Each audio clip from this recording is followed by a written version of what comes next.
Propaganda ये भी किया जाता है कि पाकिस्तान में जो मजहबी अक़लियतें हैं वो आज़ाद नहीं हैं, मतलब वो उनको अपने मज़हब के ऊपर प्रैक्टिस करने के लिए बड़ी दुश्वारी है और उनकी इबादतगाहें महफूज नहीं हैं, उन पे हमले किए जाते हैं। ये सारी प्रोपेगेंडा भी किया जाता है।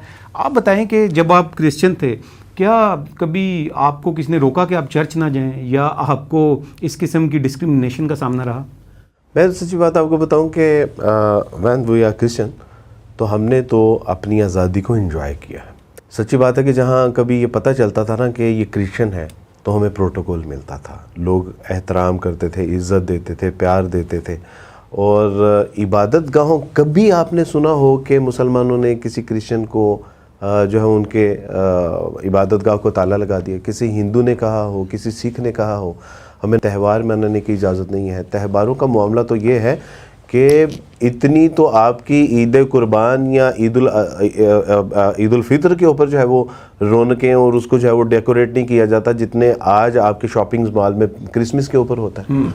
तो यहाँ पे अक़लियतें आज़ाद नहीं हैं। मुझे आप बताइए कि यूरोप में कितनी सीटें हैं कि जो मुसलमानों को बहैसियत अक़लियतें बग़ैर इलेक्शन लड़े उनको मिलती हैं? यूके में कितनी सीटें हैं? कनाडा और फ्रांस में कितनी सीटें हैं? चाइना और जापान में कितनी सीटें हैं कि जो मुसलमानों को बहैसियत अक़लियतें उनको फ्री मिलती हैं? आपके इल्म में होना चाहिए कि सूबाई असम्बली में और नेशनल असम्बली में 24 और 40 सीटें ऐसी हैं कि जो इनको बग़ैर इलेक्शन लड़े मिलती हैं।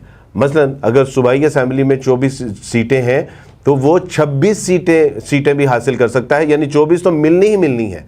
अगर किसी अक़लियती मेंबर को जो है वो टिकट दे दी, पीपल पार्टी ने, नून लीग नहीं है, एबीसी ने, तो वो उसके ऊपर भी अगर विन करता है तो 24 की बजाय 26 आ जाएंगी। यहाँ पे 6 पॉइंट समथिंग अक़लियतें हैं। आपको पता है कि पाकिस्तान की जो सरकारी नौकरियाँ हैं उसमें गालिबन 5% कोटा जो है वो गैर मुस्लिम अक़लियतों के लिए है। कुछ अर्सा पहले तक ये पता चला कि 5.5 तक अगर इनका कोटा है तो ये 3-3.5 तक जो है ना उसको फुलफ़िल कर पाते हैं, बाकी 2-2.5% वो खाली रहता है।